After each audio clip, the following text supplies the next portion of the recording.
guys, welcome back to my channel. My name is Brittney Bundles, and today I'm going to answer a question that I receive a lot. You know, you guys, if you follow me, you know on Sundays I do a Sunday chit chat Q&A video where I read through all the questions and comments that you guys have sent me. I choose one topic and I go over and elaborate on it. But today I'm going to just go ahead. I know this video will be out on Tuesday, so I know it's not the Sunday chit chat, Q&A or day or anything like that, but I do want to make this video because I think it's something that can be helpful. So if you guys are interested, be sure to give me a big thumbs up. Please make sure that you are subscribed, and let's get right into the video. So you guys, the question that I get asked a lot in my personal life, as well as from you guys through YouTube comments and as well as emails, is how do you deal with rude customers? Now, what I want to say is this. When I first started to work, be in the actual, let's use the financial industry for example. You had to dress professional every day, and professionalism was really, it was really drilled into you. And so I always thought in my mind that professionalism meant that you had to accept disrespect, and I'll give you an example. So you'll have a customer cursing at you, screaming at you, especially in call centers.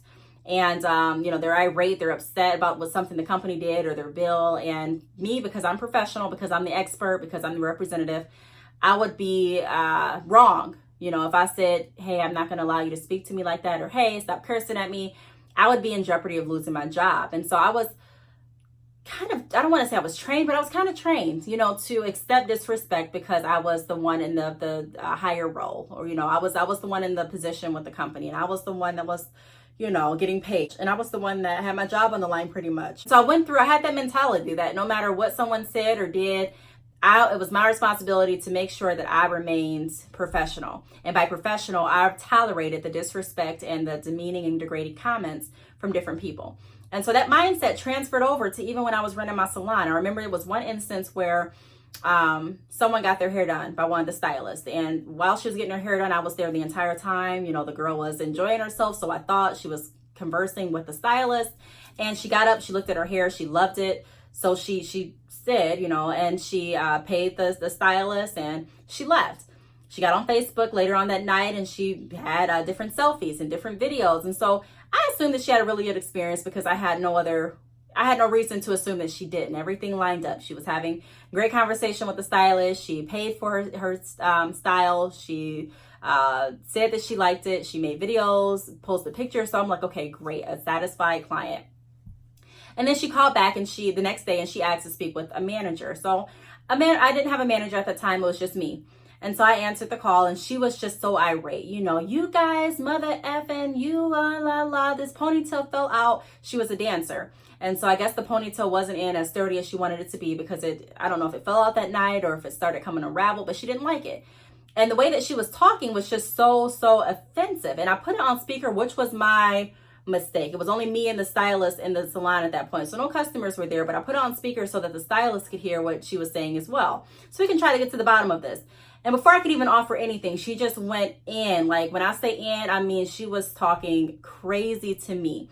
And, not only downplaying the stylist, downplaying me, downplaying the salon, everything. And not just downplaying, but she was doing it in a way that was so disrespectful that I had to let her know, look, I really want to help you. I want to come to a solution, but we're going to have to draw the line. We're going to have to be respectful. And so in order for me to help you, I'm going to request that you stop cursing at me because I'm not going to sit on the line and tolerate that. I'm going to request that you don't call me out of my name. If you need something to call me or if you want to reference a name, my name is Brittney. And again, I'm happy to help you. Again, I apologize for whatever transpired. I'd be upset as well if my style didn't last, but this is what I want to do to help the situation. And so once I said that, she calmed down a little bit and we were able to move forward. And so I had to take that same mindset, even when I, went back to work at the credit union. I had to take that same mindset because a lot of members would come in and they would or call in and they would be irate. And some people would say different things that were racially, discriminatory on the phone with different people. And some people would say things that were demeaning their sexual orientation. I mean, you would be amazed what people will say on the phone to you. You would be amazed, just like on YouTube. When people are on the phone and when they're on the internet, it seems like they have a whole different like shield, and they just say whatever they feel like. You know, there's some people that say it to your face too, but the majority of people are just confident being so rude and just so nasty when they're covered by a phone or the internet. And so you have to realize, especially if you're going into business yourself, it's okay to set boundaries for yourself. It's okay to say, you know what, this is what I'm not going to tolerate. And you have to realize that all money is not good money. I used to be so scared, especially in the beginning, you know, hey, if I don't accept this woman talking to me like this, especially even with the salon, you know, I may lose her coming back and actually spending money. And so it wasn't that I learned to not be scared of that, because in business, you always want to make sure that you're making money. You always want to make sure that you're, you know, gaining new clients and keeping the customers and clients that you have for repeat business. That's really smart to do. But at the same token, you also want to make sure that you keep your self-respect and dignity. I'm not saying that you're not going to encounter people that are upset. I'm not saying that if someone comes to you with a problem, you don't need to find a solution. That's not what I'm saying. But I'm saying that as a business owner, don't be afraid to set boundaries for yourself and to speak up for yourself, because if you don't, no one else will. And so you have to set the tone for the vibe and the culture in your business.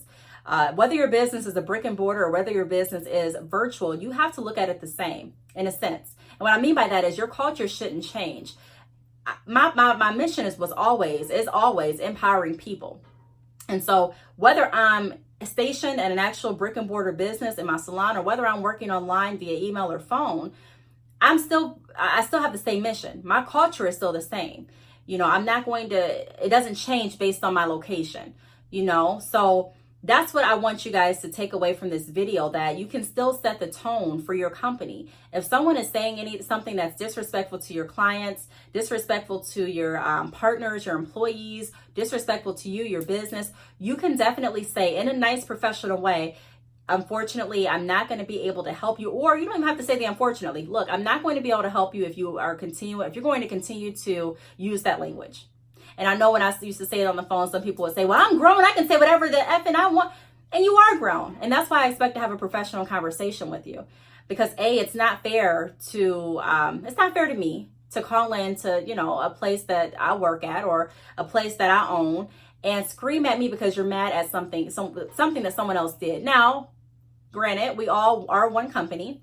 You know, if you call in and someone else answers the phone and it's not me for bad check here, or if you send an email and someone that that is assisting me that day is responding back to the emails, we're all the same company. So I'm not expecting you to look at us individually, because we all are working for this company. But I am expecting you to have enough common sense to know that it wasn't me that did anything directly to you. And so give me an opportunity to work with you. Give me an opportunity to find a solution for you. You know, give me an opportunity to step up and to work.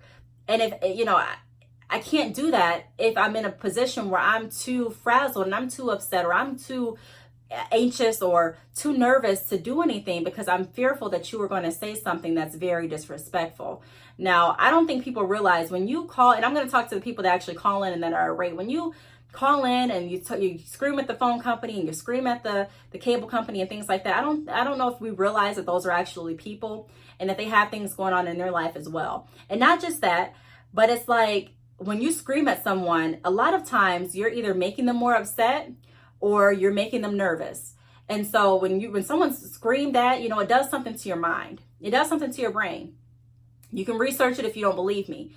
And so the best way for you to, even when I'm upset with different companies, the best thing for me to do is to keep my composure so that I can make sure that the representatives understands what I'm trying to say. Because sometimes when we're upset and we're screaming, we don't say what we actually are wanting to say.